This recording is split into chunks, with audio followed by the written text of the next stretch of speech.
people, there are laws. If you're a smoker, you need to know, can you smoke on the streets? Can you not? You need to know like there are immigration law when you land at the airports, what you need to do and stuff like that. And I think with those information, you can, arm yourself and like have a good time. Then also stay connected. Connectivity. One of the things I do is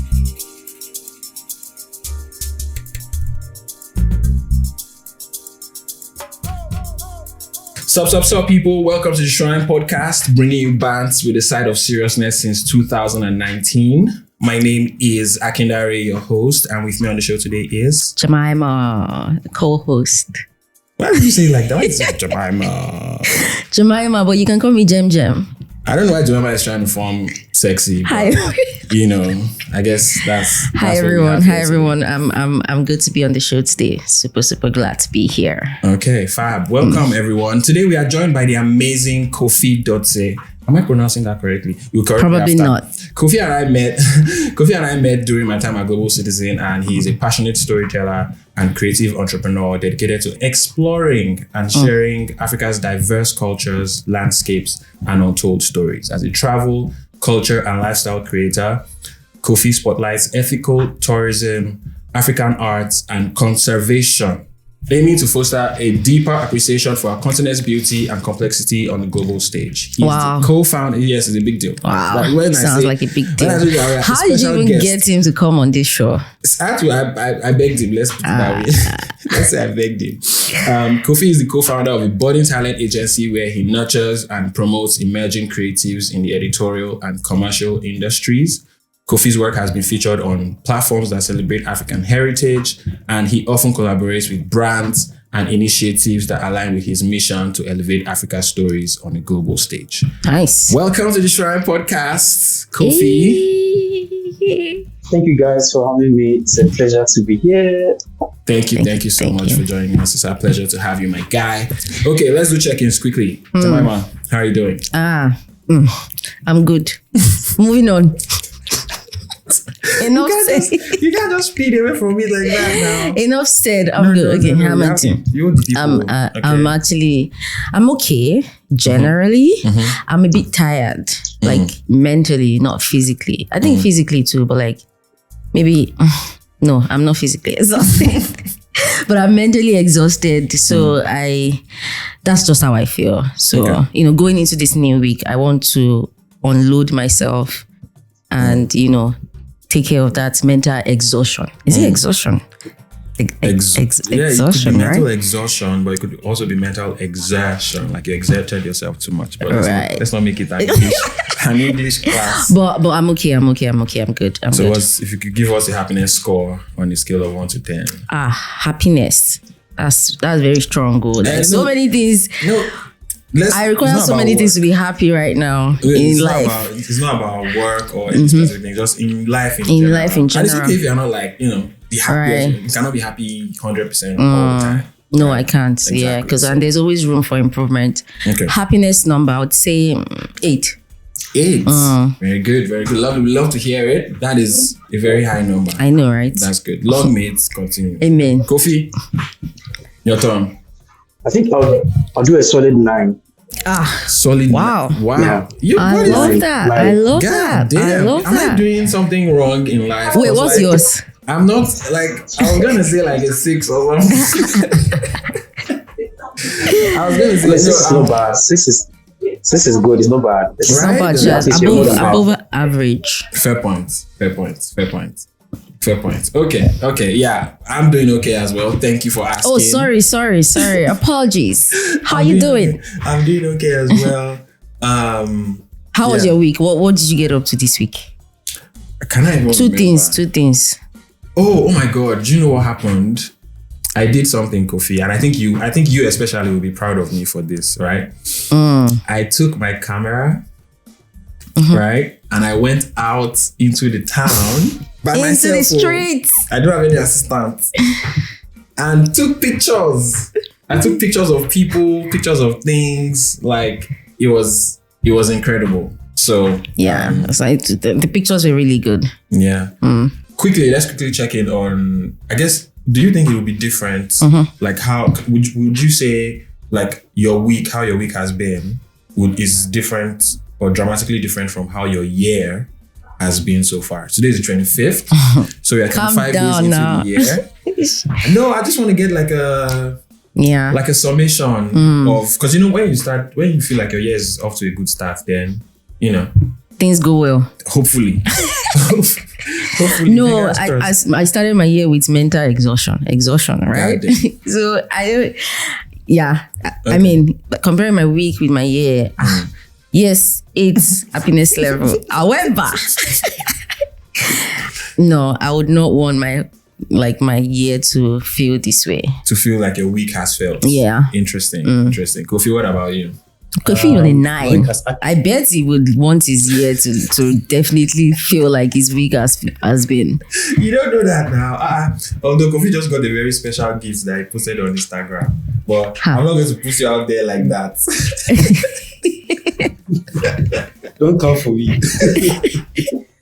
Honestly, my week has been packed. Like, my week has been extra packed. Like, wow. I'm working on this new campaign, and there's just so much things I have to do at the same time. So, put the check, I reach out to influencers, like create a team. It's just a whole lot, and have like very short time to build that, and so it's just crazy. And the week just went by so fast. But the one thing I'm just happy because I'm just grateful that gift of life, and I'm able to do something like this, and like the fact that I'm able to use my creativity to kind of pull things together to make things work. Just like exciting for me. Right. So even though busy, I'm so like happy about it. Yeah. So it's good to be. That's the kind of busy you want. That's a good kind of busy. Good kind of busy. Right? Not my own kind of busy that is mentally exhausting me. I mean, your own kind of busy is also good because you're gonna get paid. Now I'm doing my job. Me, I'm busy and I'm not getting paid yet. Yet. Okay, yet. Okay. That's like a, what would I say it now? Charge to people that listen to this podcast. Yeah, so you should tell your uncles and aunties, brothers, friends, lovers, and haters. Please. Okay. I've opened shop. I now have my own business, my own creative production and strategy business. Please patronize me, please. Bego, okay, your market. Help. Okay, lovely. Thank you guys for sharing with the people. We love it. Thank you so much. Okay, on to the business of the day. Jemima, what do we have on the menu today? Today we'll be talking about alpha topic. So what is the internet mad about, or what are we mad about? No. No, what are we mad about? But what is the internet mad about? The internet is mad about a couple things. Yeah. Such as the internet feels that that a woman scamming a man, right, is much more worse, right? Like a woman scamming a married man is worse than the married man cheating on his wife. Does that make sense? So a woman scamming a married man in the process of him trying to cheat on his wife is worse than him actually trying to cheat on his wife. So the internet feels that like it's the woman that is trying to scam that should be slighted and that should be condemned and that should be spoken to, not the man that was trying to cheat on his wife with her. I mean, so if in case you guys missed it, this was the whole thing on Twitter maybe like 2 weeks ago. I'm never going to call it X. Like, let's move on. Elon Musk come and find you. That is Elon Musk's problem. Like, I can't do that. Okay, it's Twitter to me. It's going to be Twitter forever. The end. Okay. Like my friend and Jemima were here last night, and so I asked them a question about like what can men do better, right? And one of the points that they said was that like cheating is cheating. Like in I don't know how it is in Ghanaian culture. You can correct me, Kofi. But in Nigerian culture, like we have these things like, oh, men will be men. Yeah.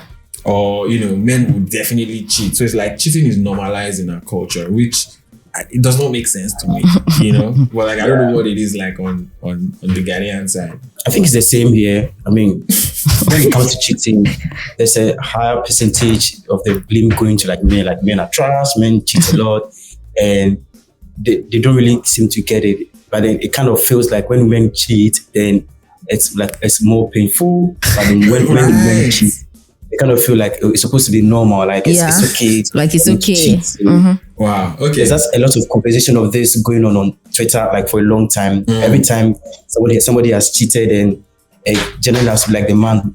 I mean, it's the man's fault, and it's always going in that direction. So for me, I think it cuts across, especially in like in the African context. Yeah. You remember there was this video of this Equatorial Guinea government official, like just screaming women like in the.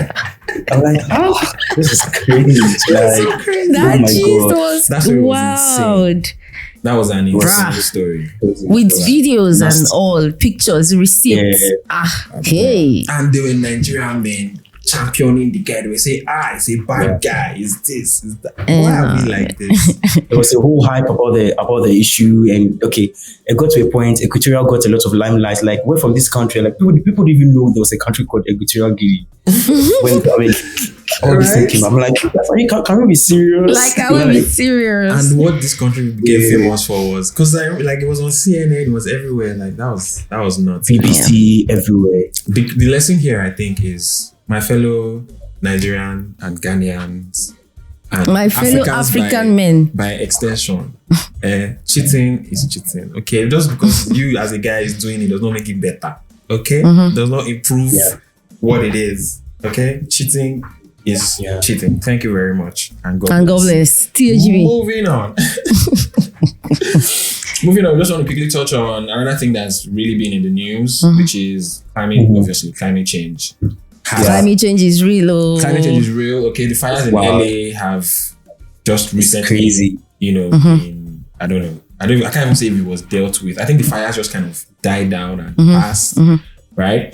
So, and it's not today that crazy weather events have been happening. Okay, all kinds of weird flooding in Florida. I don't know, Kofi, if you saw it. There was snow in Florida.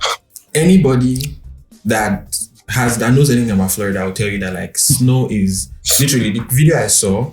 The news reporter was like, there is no snow clearing equipment in sight, and this thing has been going on for like 2 days, right? Because literally nobody, maybe there's not one person in the whole of Florida that owns a snow shovel because they've never seen snow before. Do you get it? So there's the fires, there's snow in Florida, there's all these crazy things happening. People of the world, climate change is real. Okay? Climate change is fucking real. But we'll get more into that in the course of the show because we have Kofi here who is, a sustainability champion. So he'll give us some explanation on that. And I think lastly on how far is Americans. Good luck, it go be like the people always say. I wish you all nothing but the best because let me just tell you, in the first couple of days of Trump's presidency, Kofi, I don't know if you're aware of this, right? He has already withdrawn the US from the Paris Climate Agreement for the second time because he did that the first time. He has withdrawn the US from the World Health Organization and he has banned birthright citizenship and threatened like 6 countries already. But is anybody even surprised?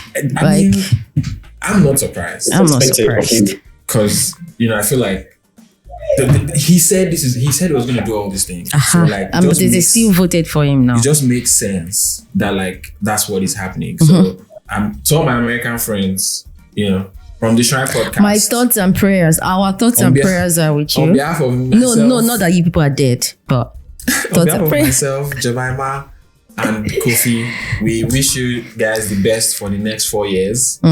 If you need some tip, reach out to Nigerians. They've been going through it for years. Like, I think Ghanaians just got free like recently, right? You guys just had a new president, right? And I know that Nana was not popular. Don't talk about him, please. Don't talk about him. Like, don't even go there, right? I get you. Please. For the right time. Like, don't even go there. Of the country. I feel the same. Yeah.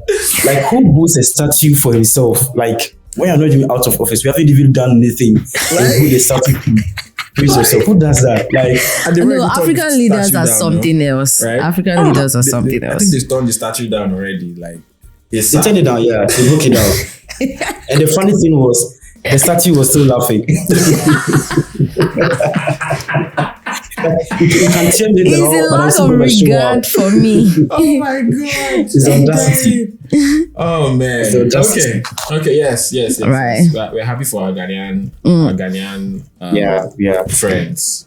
Hopefully, I wish the same for Nigeria. Amen. Amen. No. Quickly before we get on with the show, today's wine is what's this? Today's wine, this is Jemima that picks this. So if we drink it and it tastes like crap, you guys know what to do. Okay? It's called 19 Crimes. It has a lot of writing on it. Yeah. I don't know what that's about. No, but it has the history somewhere there. Okay, so it's called 19 Crimes. Each declared by His Majesty to be punishable on conviction by transportation. Okay, I think this is like some marketing copy that's going on here. Okay. This is the dark red, rich with a plush finish, distinctly sweet with notes of dark chocolate, cloves, and dark forest fruits. All this preamble, this gin is not worth it. It does not taste good. Okay. No, it tastes good. You know, I know my wine. And it has, I think this person is a criminal. Yeah, the person is wanted. You can see. That's why I'm wanted. That's why I'm wanted. No, read the... What else? That is the story of the wine. On the back? Okay. Yeah. So 19 Crimes. A liquid ode to our past. 19 Crimes is inspired by those who, beginning in 1788, were transported to Australia for a life of hard labor. Many did not survive the journey. Yeah. For the sun-beating people who made it ashore, a new world awaited. As pioneers in a harsh frontier colony, they forged fresh pathways and built new lives from their checkered past brick by brick. This wine honors the history they wrote and the culture they built. Okay. So rooted in culture. Okay, I'm reading that and what's just coming to my mind is, so Jemima was like walking in the aisle at the supermarket and then she took her time to read all these epistles. All these stories. I did. I found it very relevant. Okay. Anyways, we're going to give it a try. Yeah.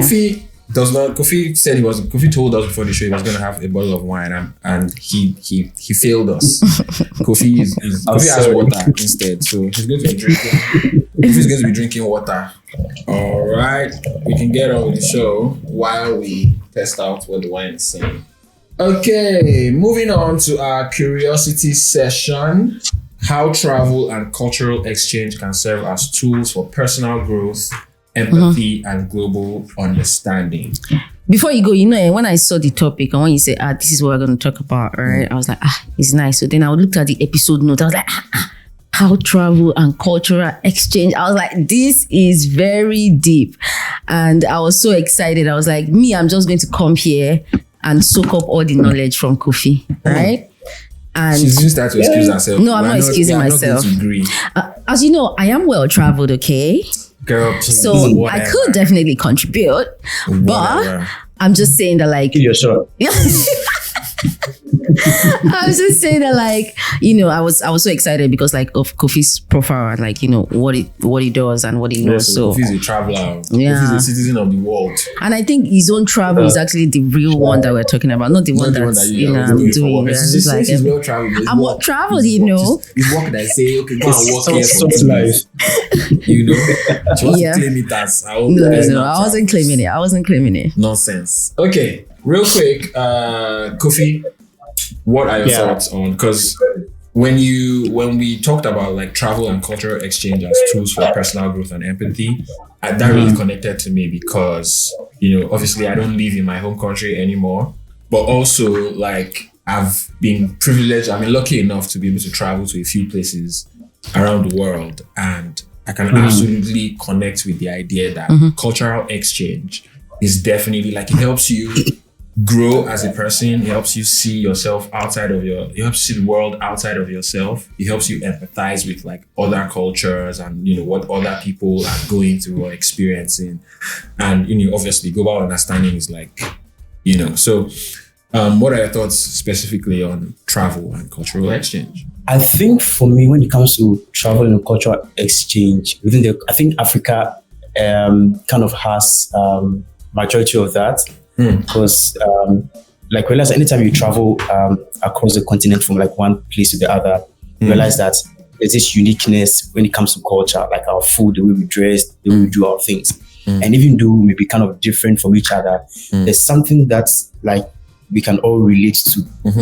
for example, I know Nigerians like use palm nut to like make soup, prepare like delicious soup. Ghanaians also prepare like palm nut soup. And I'm sure elsewhere somewhere, different West African countries, somebody also like does something with palm nuts. Yeah. So something like this, we can actually relate with things as unique as even food. So I think culture really plays a very important role when it comes to travel. I mean, we travel because of culture. We want to experience the nightlife scene. We want to experience the local scene. I want to experience like a festival. Like want to experience like just a normal day. Let's say in Dakar, like how is like how is Dakar like on the like first week of October? Like people walking the streets, going to the market scenes and all that. So culture kind of plays a very important role. And when you travel, you kind of see this like printed like in the faces of the people, and you come to appreciate how vast, how diverse like the world is. Like and from how there's so many treasures and things to find. So culture, when it comes to travel, like is very paramount for me, and those are the kind of things that kind of like I'm drawn to. So I'm culturally relevant, cultural forward countries. I'm really tired of. I kind of visited Abidjan, and I kind of fell in love with the city so much because I could just relate like the vibe. With the vibe. Even though you're Ghanaian, like I think that's one of the things that you just said now that I picked up is that like there's something that ties us right, every African country, like me personally, right, I'm not very versatile with my palate when it comes to food, right? So I just, whenever I travel anywhere, I just try to look for something Nigerian that I can have. But every time I've gone to an African country, like, you know, Kenya or like any other place I've been to, I could always find something. It's not Nigerian food per se, right? But I could find something that I could relate to, that made me feel like, okay, I'm home, or made me feel closer to like my own, you know, what I would eat at home, or like my own culture, my own heritage and everything like that. And I would even see, like you just said, was it palm kernel soup you were saying? I think I went to, can't remember now, one of these countries, and I wanted to have okra soup, right? And the guy was like, oh yes, we have okra. And I was like, yeah, it's pretty. I was like, show me a picture. And then he showed me a picture. It was like seafood okra. I'm like, yeah, it's the same thing. So that's, you know, thing that ties us like across all the countries. I think I like, that was what I picked. I like that. Because like, I mean, on this point, you even mentioned something about having like a diverse palette. And one thing I've really come to have for myself is like, I think I've grown to have that experience, having a diverse palette. Like you realize that anytime you travel to either East Africa, West Africa, I mean, it's culturally unique in this setting. There are some people that, there's some cuisines that are not so spicy. For example, I know Nigerians love a lot of pepper and spice. See them here. Also, I need spice. Exactly. That's one of the things I also do. I'm like, I always take my pepper along when I'm traveling, because like that food, I need it to be spicy. Just say you're used to suffering. That's just say you like suffering. So you see, it needs to so like when you go to East Africa, they don't really like a lot of spicy stuff. Like if the little spice they feel, it's too like spicy for them. So like you get to have these experiences, and it gives you like a rich palate. When I was in Nairobi years back, right, to be honest, I couldn't like get with the food. Specifically because of that thing that you just said, Kofi, about like them not liking spice. Like I was saying to me, I was like, the food tastes very like bland. Like I didn't think that like, oh, it's just like a cultural, like they just don't do spice in this part of the world, you know? On the flip side, if you go to India, or if you go to like China, you know, or Nigeria, like Kofi said, like you better be ready for your spice, because they'll nearly kill you, you know? So that's an interesting point. Do they do similar things with food like Ghanaians do, where it's like there's like 6 or 7 things on the plate at once? Yeah, we have similar things. I did like a local food safari, and then most of the things that I had, like we had like a Ghanaian version of that. Like there was this dried okra soup, and we have a Ghanaian version of that. And it was just so good to kind of experience that like in a different country. That is so interesting. Kind of showed how unique Africa can be. Because just food alone, you can actually imagine. Interesting. That has got me thinking now, right? Because Cote d'Ivoire is a French-speaking country, and Ghana it's an Anglophone country, right? Yet there's a Ghanaian version of food that is in, even though maybe they spoke similar languages like back then, right? Before the colonialists.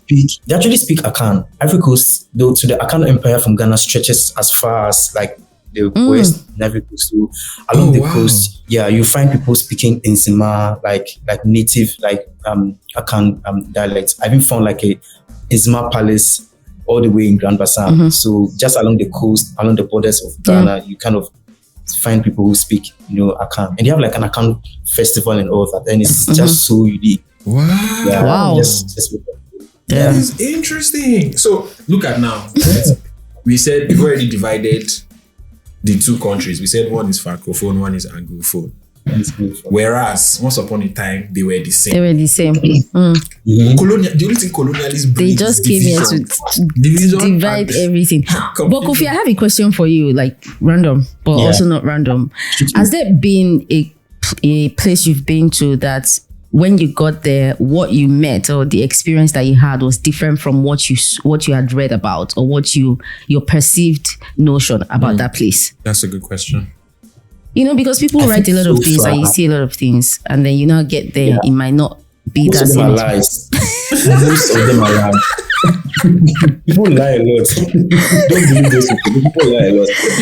I think sometimes people visit somewhere and they have like bad experiences, so they want to like paint a bad picture about the place, which is something that I hate. Like I advocate against. Like the fact that you have had a bad experience doesn't mean everybody's gonna have a bad experience. Yeah. If you consider somewhere you had like a bad experience, don't make it feel bad for everyone. Don't discourage others from like going to experience it. Like you don't do that. Like you're not better than anyone. Like those countries, they are there for like a purpose. You don't just because you had like a bad experience. So you just want to experience that. No, I personally really had that. Even if I had that, it's okay to have like bad experiences. It's like a normal thing. Things happen when you go and all that. You can get robbed or something, but it doesn't mean that's like a general overview of how the place is, right? Yeah, because like there's robbers everywhere in the world, right? Like there's a country that don't have robbers. I'd like to hear about that. How about you? What's like a place that you've been to that because you went there, like you experienced some level of growth personally, or you gained some kind of understanding that you didn't already have? I feel like this question is deeper than the one that you asked Kofi, but it's the same now. It's still the same. I'm tying it all together because we're saying travel and cultural exchange as a tool for personal growth, right?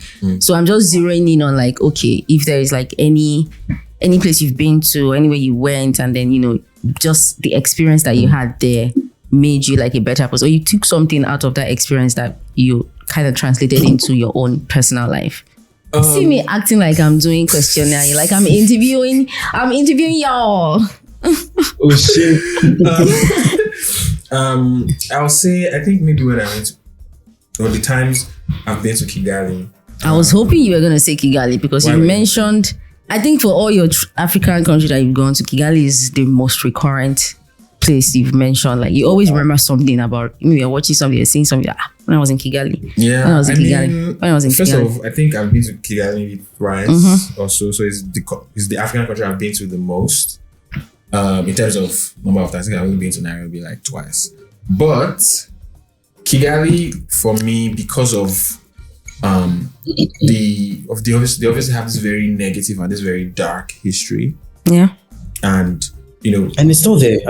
It's still there, right? Yeah. So, but like the fact that like, they don't hide from it. We can debate, whether that, like if the way the country is dealing with it is the best way, but like they don't hide from it, they don't run from it. Like it's almost like it's normal to engage with that dark history, for them. And to me, because I think naturally as human beings, we are wired to like stay away from the not so good parts of ourselves, like, or ignore it, or act like it's not there. Exactly. It makes us feel uncomfortable. It makes us feel less than. We're like, why am I not? I should be this person. Exactly. I should be up here. Exactly. So, and there's nothing that you're going through physically that can be as horrible as a genocide. like individually as a person, except you are in a genocide. Then in that case, what if you have cancer? It's almost okay. It's not the suffering Olympics. Okay, it's not the suffering Olympics, but you get the point. Yeah. That like. So that stood out to me that like, man, I'm always trying to hide and run away from my own flaws and like I like engaging my own shortcomings does not come to me naturally, right? And I think that's the same for most people.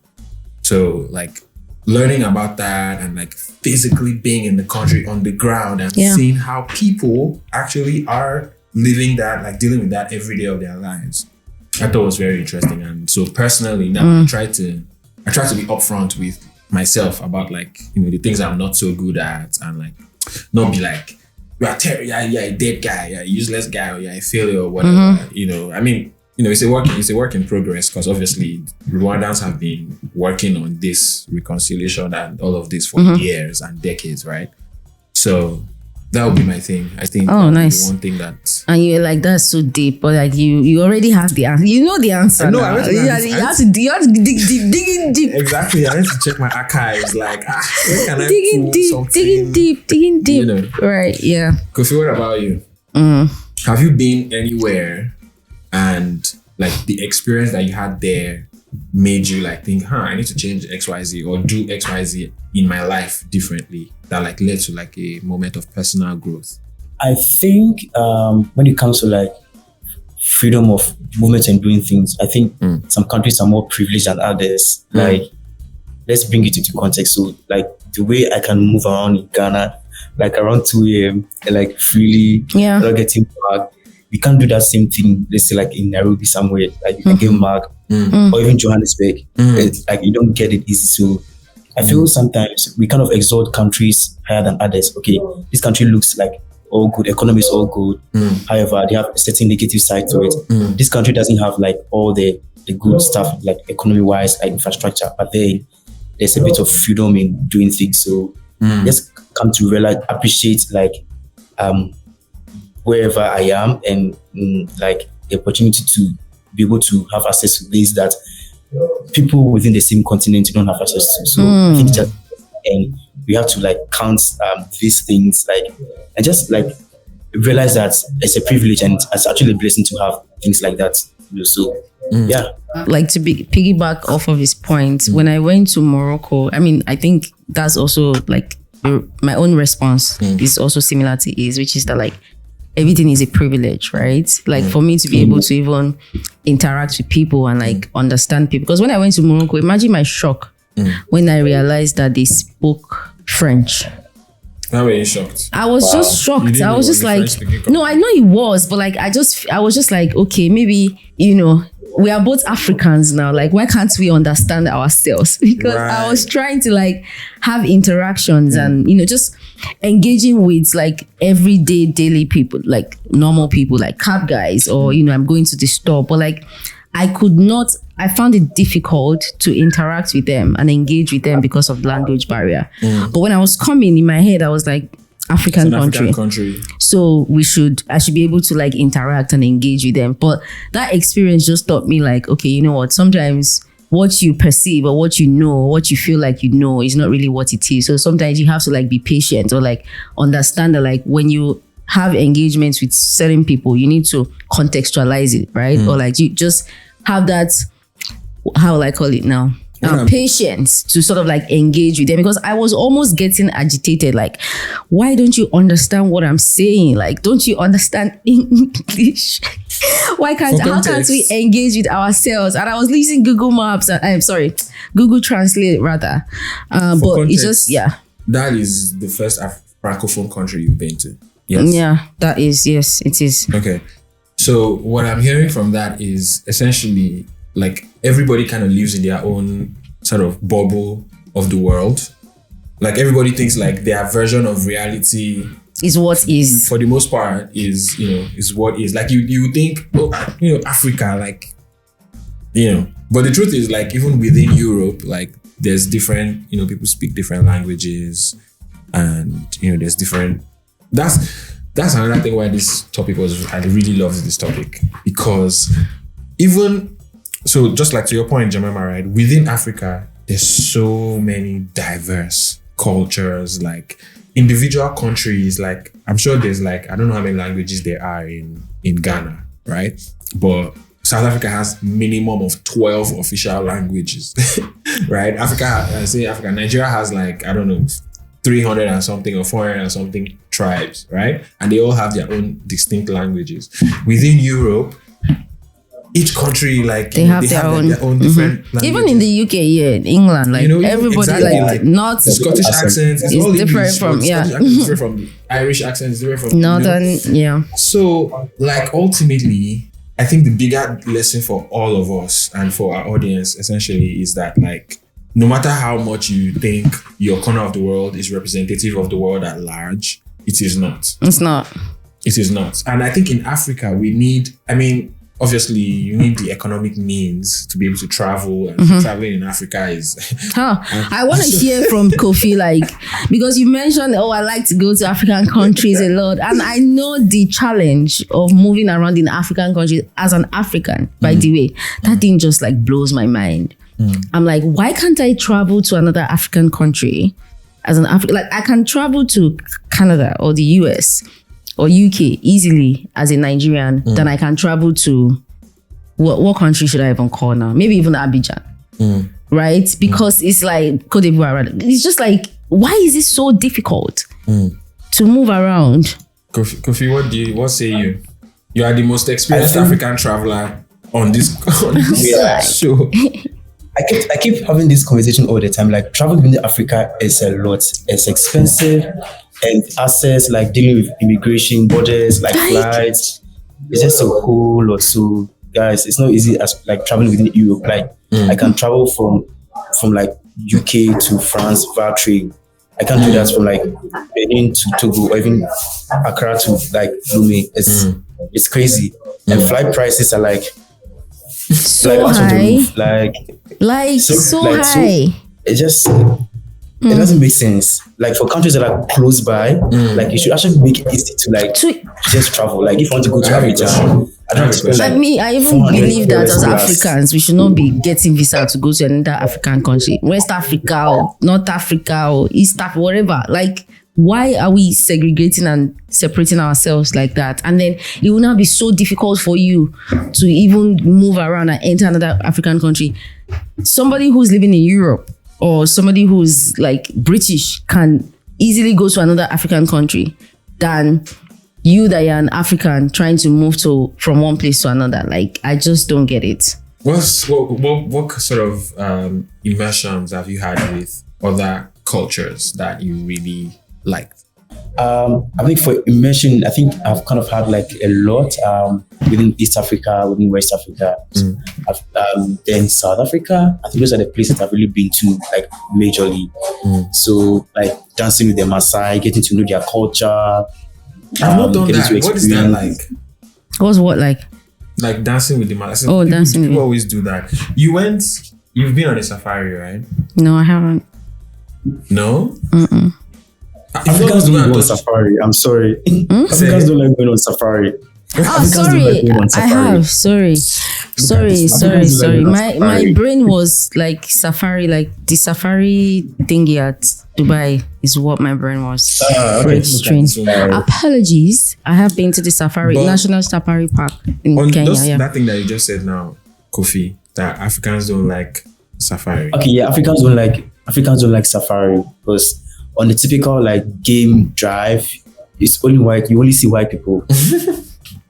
But yeah, on that point, right? What you were saying earlier about like travel being difficult within Africa, right? Yeah, thank you. So I don't know if you know this, but over here, like in the UK and in the UK at least, and in Europe in general, right? Like white people love to travel.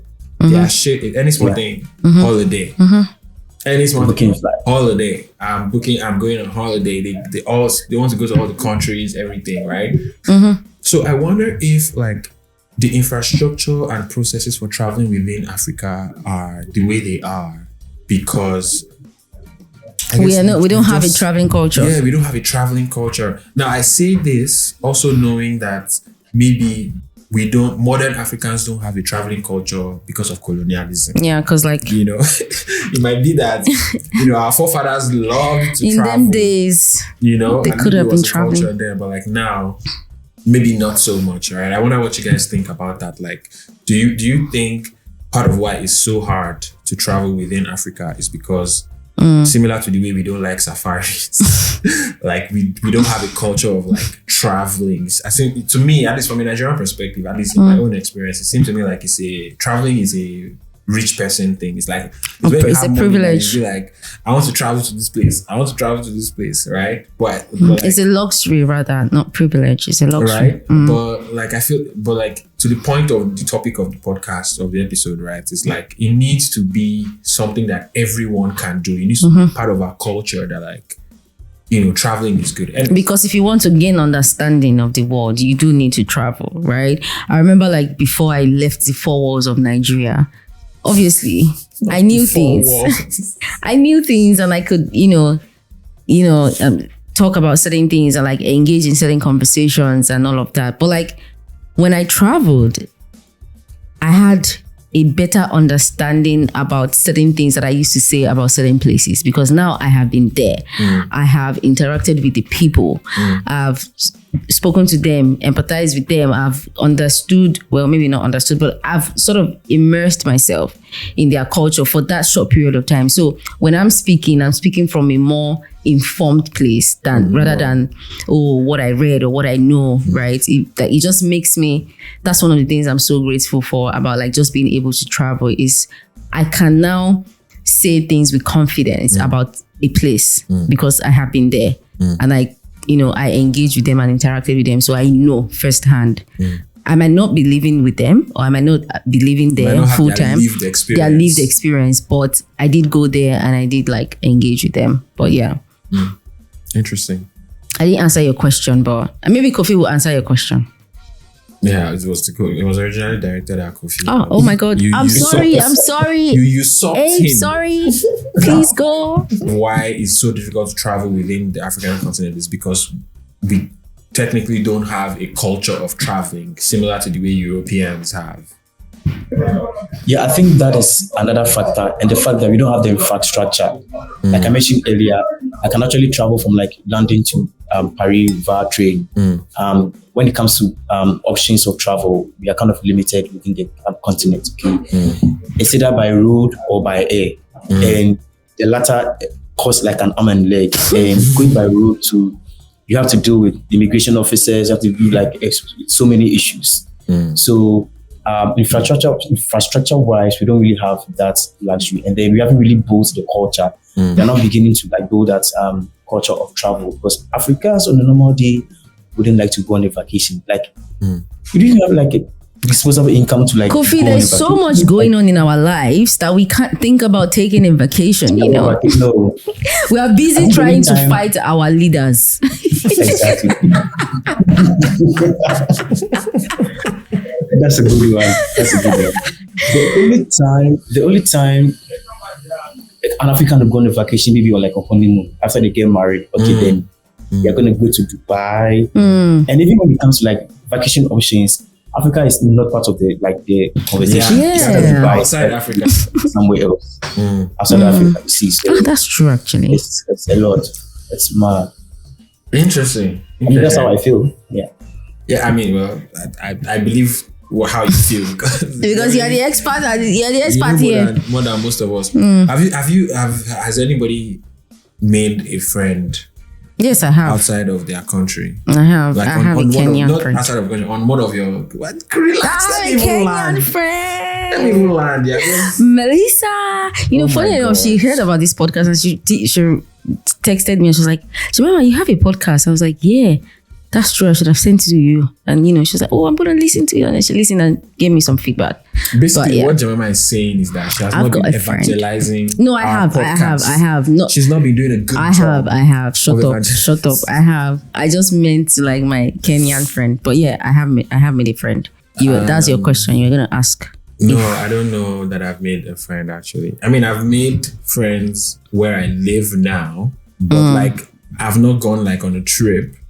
Okay, actually, I take that back. I've gone on a trip to a country and made friends. It's just that, those friends don't persist today. They don't exist today. So, when first were, like we met and we got talking and we exchanged contacts and we did all the things and somehow it just, the flames died. I'm sure Kofi's had made loads of friends or acquaintances. Yeah, for me, the goal is to make friends from every African country, like on the continent. So how many do you have? Wow. So far, I think most of my friends are in Nigeria. Yeah, that's like.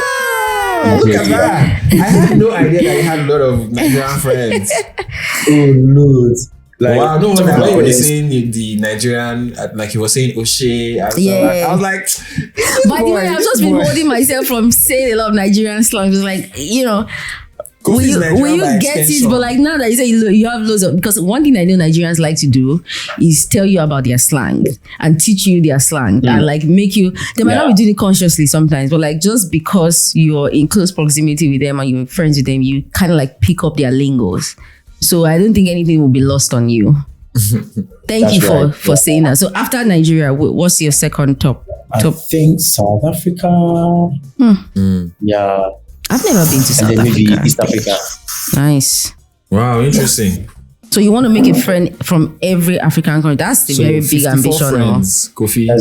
That's a huge. And it kind of helps.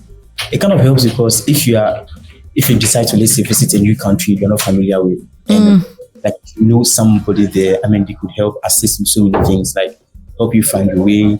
Even if you are stranded, you could actually like get hosted by them. Like true. The first time I visited Kenya, a friend actually had to host me because it was my first time. Like I was trying to find my feet. Even though like I had a fair idea of like the way things run in the country, I just want to like really immerse myself in the local scene. So I decided to like stay with a friend so I could better understand like the culinary scene, like the way they go about their things, teaching me things like if you decide to move to Kenya, like what the best things to do, like rent issues, like so many things you can actually learn from like local. So like making friends. We are African, so it makes sense to make friends and be friends with any African. You don't know where you find yourself. Yeah. And you're all culturally united or linked. So like making friends with people in the continent kind of helps. And like it gives you access, like, across, and it's really beneficial. Yeah. I do make friends with like the taxi guys. Would you call those friends? But I have their numbers, and I chat them on WhatsApp sometimes. That, like maybe 8 months later, you go to this country, then you message the taxi guy and be like, before I go, a month before I go, I was just like, I'll drop a message. You remember me? I'll send a selfie. Those are friendships of convenience to my mind. Absolutely, yeah. And this is very funny because I read one of the reading research in the episode notes, and one of the things that we're talking about was how people interact with like the locals of like where they travel to, and how they kind of like understand and empathize with what they are really going through, as opposed to like, coming and taking the Ubers and going on the fancy, boat trips and boat cruises and all of that. But like, how is where you have traveled to, like, how are you really understanding them there in terms of like what is their mode of transportation, what are some of their struggles that they go through? Like, are you really interacting with the local people in that sense, or are you just I'm here, they're all smiles and you take picture with them, and so this is a drag you can experience, to myself. You can experience countries however you want to experience it. But my friend Fuad always says, and there's a question on the back of this, my friend Fuad always says, if you go to anywhere that you're not familiar with, talk to the cab guys. That's what actually I think I read that something, or you've told me you said that, and that's what I do. Right. Kofi, how do you, so actually the question is, because I have social anxiety, and so like going out and like interacting with people is not really my strongest suit. Yeah. And I imagine there are many people that are in similar shoes. Like, I'm one of those people that like, if I go to a new country, I'm more likely to like just stay in my hotel or like the Airbnb or wherever I'm at, And part of why I wanted Kofi on was also because like we're in Kigali together at the end of December, in December of 2023, right? And And Kofi will like go out, you get on, you take a bike, like, you go out, you have this 360 camera, like you make videos. I'm having heart palpitations through all of this. I'm like, oh my God, how is this guy doing this? So I guess the question is like, how do you, like, what sort of advice, and if you have any as well, Jemima, like what sort of advice would you give to people that are maybe in my shoes, that they don't feel as comfortable, like just going out and seeing the sights, and like I went to Amsterdam for a week and I did not enter a single museum, So like, what advice do you have for people that are like maybe shy, or maybe they have social anxiety, like when they're in a new country, like what are some tips or tricks? Number one, don't go alone. Kofi, please go for it. So I think when it comes to like experience, I think every person has something they can actually go for. If you're not the outgoing type of person, you could actually like do private stuff. I mean, you could book private experiences. If you don't want to get like in a crowd like with other people, or you don't really want to go out, or there are some experiences that are not really demanding, like making you do the extra. So you could go for such experiences. And honestly, you can find the thing there. One thing about experiences is you never know until you get to go and then do it. And then you realize, okay, I never knew I had this side of me. And I think coming on this experience has actually helped me discover that other characteristics about myself. So I think it's about just having that curiosity mindset, having that willing to discover something out of the ordinary. So it doesn't have to be like, I need to go out. I need to do that. Nice. That's actually a very good point. Curiosity That's actually mindset. Curiosity. That's actually a good point. You guys heard it here first. I'll take that. In your travels, ensure to have a curiosity mindset. Okay, because Kofi said so, but that is very, very powerful. I was going to say, in the same time that Kofi and I were in Kigali, one of my favorite things that happened on that trip was myself, Kofi, Darnell, my friends Kanye, and a couple other people. We went to this bookstore in Kigali, and like they made me do it because like I was fine being in my hotel. But they're like, let's go out, let's go check out this bookstore. Like we went to the bookstore and we had like coffee, we had like nice drinks and snacks, and like Kofi showed me this this app that like takes like it puts like vintage filters on like your pictures. I think it's called Fido or Fico or something like that, right? And we took some pictures and like we're looking at like the Rwandan hills and all the greenery. It was very, very lovely. And thank you guys for making me do that. I absolutely loved it. That was one of my favorite things on that trip. Yeah. What about you? Do you have any tips for people that are? I already said my tip. Don't go alone. Okay. But now that Kofi has said, have a curiosity mindset, because if you do go alone and you have a curiosity mindset, then you can have like the experience, right? Yeah. I would say just understand the place that you're going to. First of all, do the first level of research for where you're going to or where you intend to go to. So you understand like their currency, their language, their laws. If you're a smoker, you need to know, can you smoke on the streets? Can you not? You need to know like their immigration law when you land at the airports, what you need to do and stuff like that. And I think with those information, you can, arm yourself and like have a good time. Then also stay connected. Connectivity. One of the things I do is when I go to any country, as soon as I'm landing in the airport, I buy a SIM. You do too? Because like that's just how you have to, because like if you then go to the Airbnb or wherever it is, you have to use the Wi-Fi. But when you're out, what do you need to do? Especially because this is also tied to safety sometimes, like because you need to be able to, especially if you're there alone. I don't advise being there alone, but like if you're there alone, like and you're outside and you don't have connectivity, like how are you going to tell people where you are? So as soon as you land, buy a new SIM. Kofi was going to say stay connected. The sustainability aspect of travel. So for me, the way I approach travel and sustainability is the idea that some of the places that we want to experience, we need to experience and then leave a positive impact. Okay, like I've seen this travel trend whereby people visit somewhere they think it's cheap because they're probably coming from Europe or US, and then their currency is powerful, so they kind of make so much noise out. This place is so cheap, and then they kind of find a way to make it hard for locals. And then locals are suffering and they're not benefiting in any way. And then, so that for me is a turn off. I prefer people visit for a good reason, like invest in experience, like get to learn about the culture, get to immerse yourself in the local scene and like whatever that how do you call it? With regards to the tourism spaces. So instead of like just visiting because you want to visit because you got the money in cash and all that, like visit to leave a positive impact. Don't visit and make things worse for people. You see, and then find a way to kind of include like locals within maybe your planning or like everything that you do. And then another bit is maybe try to embrace slow travel. People kind of like want to kind of zap through countries quickly because I have like a few days here, so I want to like. I feel if we take our time to like experience and explore places, kind of help, and it all goes into the travel sustainability narrative because you want to keep travel running for a long time, and so we need to travel with purpose. We need to travel slower. We want to travel responsibly because you can afford doesn't mean you should visit and then make it hard for everyone.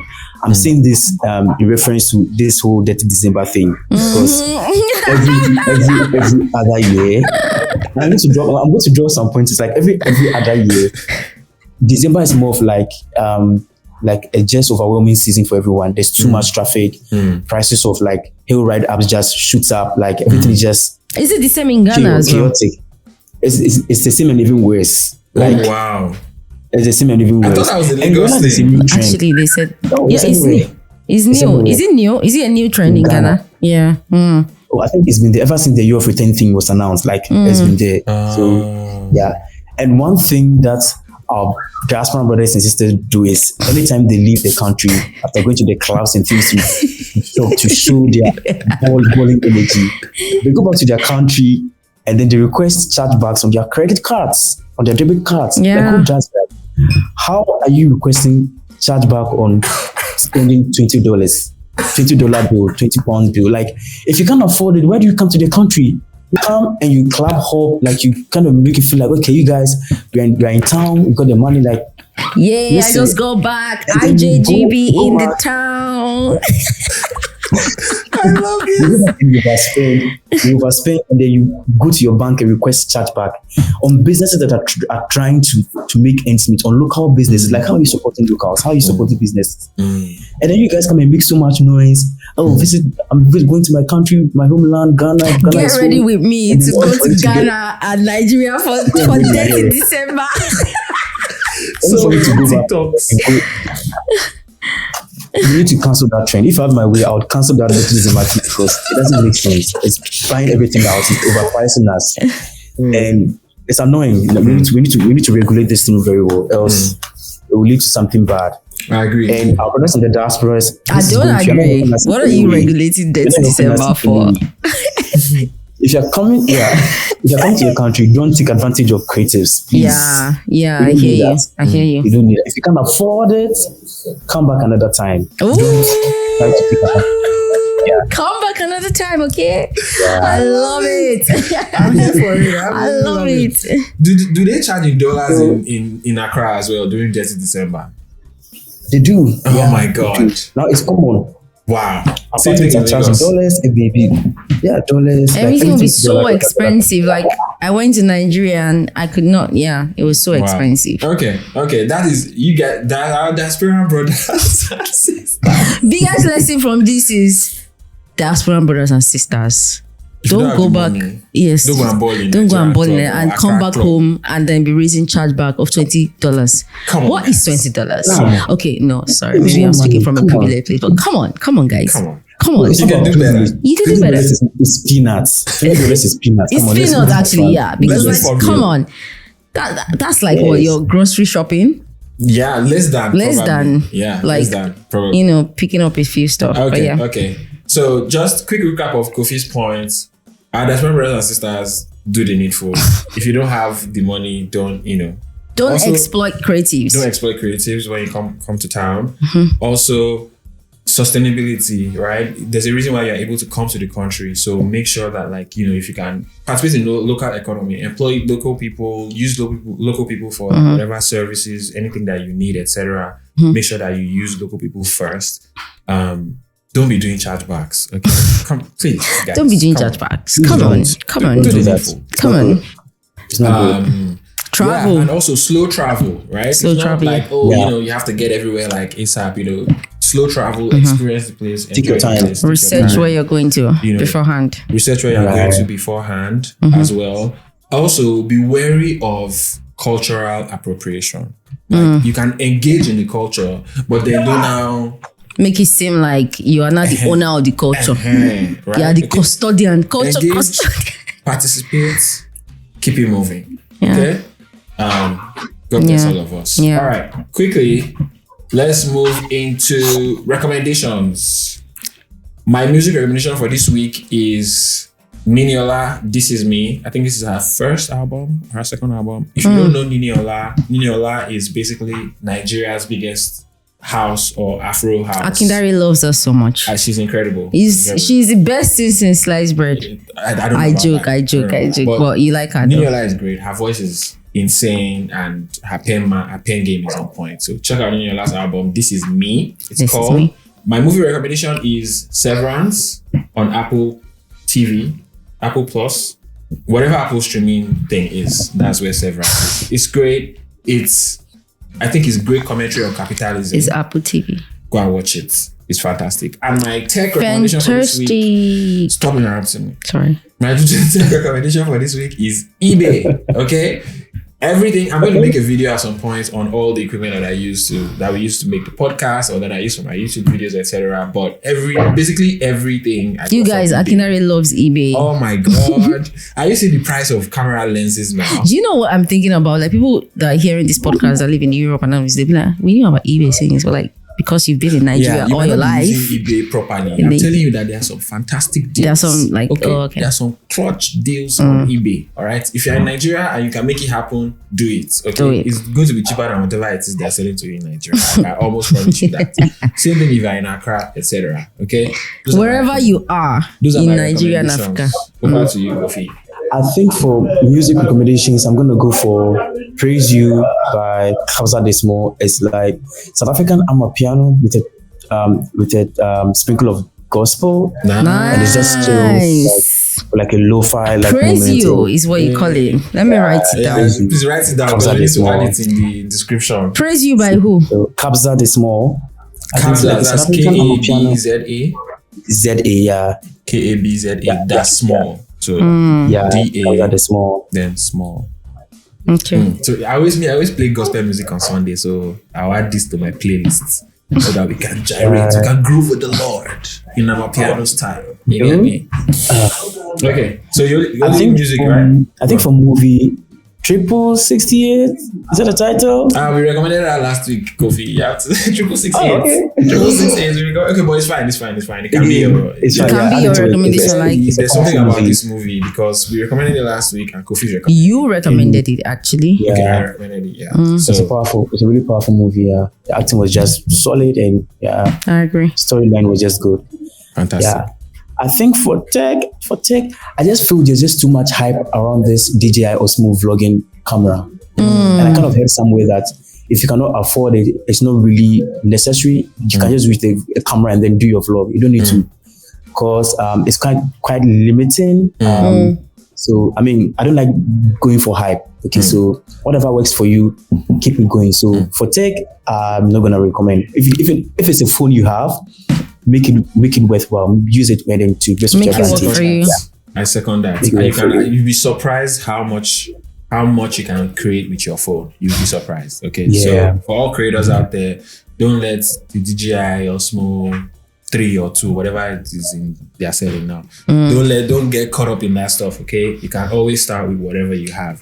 I know that for a fact, and Kofi, who is does know that fantastic creator, has already told you guys as well. Okay, over to you.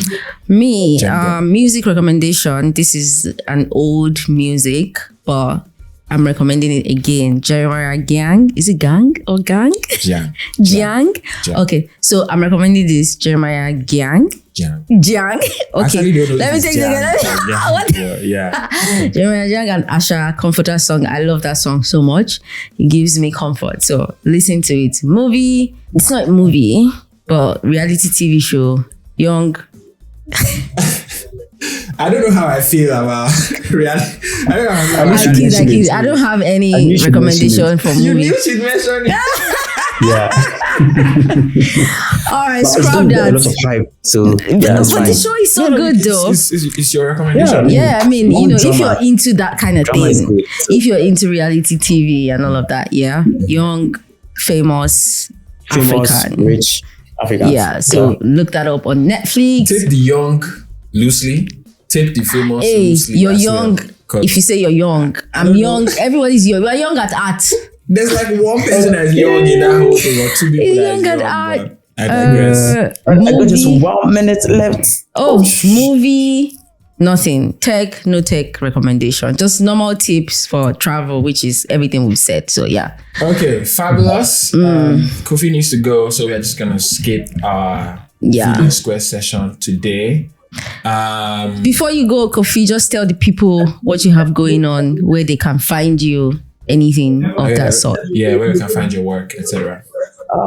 Find out my work on my website, kofidotse.com, socials at kofigram with a double M. He's officially a friend of the house now.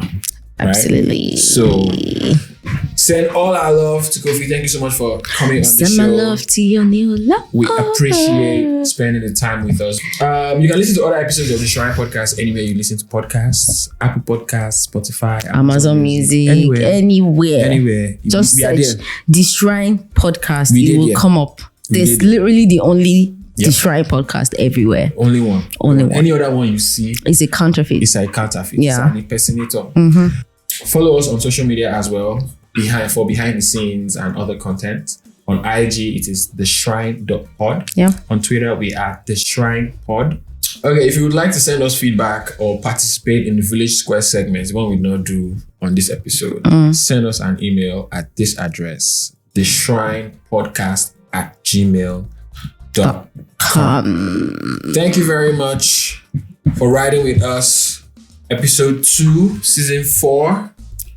You know, clearly we are back like Nyash. Oy. You know, you know what I'm saying? No, sorry. Apologies, guys. We're back like we never left. Thank you for riding with us. Before we go off, what's the verdict on this wine? This wine, actually, I would give it, because perfection is nothing. Can never get perfection. I mean, I would give it 9.5. 9.5. I think it's really good. I saw some other variants, so I would try out some other variants later Okay. on my own, not for the show. But So Jemima rates 19 crimes, dark red, a 9.5. I'll give it, I'll rate it a 7. I think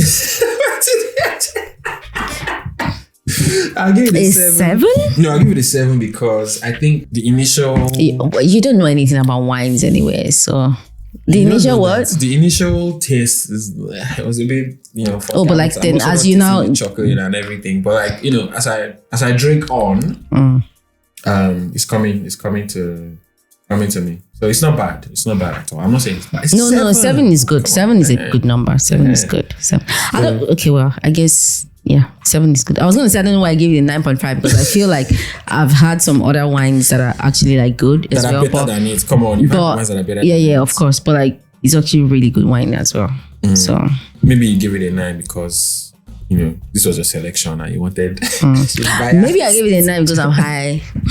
Oh, Because like you didn't tell how many 90 percent does crimes it is have? working. Oh, 13.5. That's not bad. That's actually kind of like, low. You know, port is more alcoholic than that. But yeah, it was the good wine one. is doing the work that the wine is supposed to be doing. Hence why Jemima is, you know, feeling it. So okay, that's been it. 9 for the wine and 7 from me. Thank you so much for riding with us. Till next time. Peace out. Adios.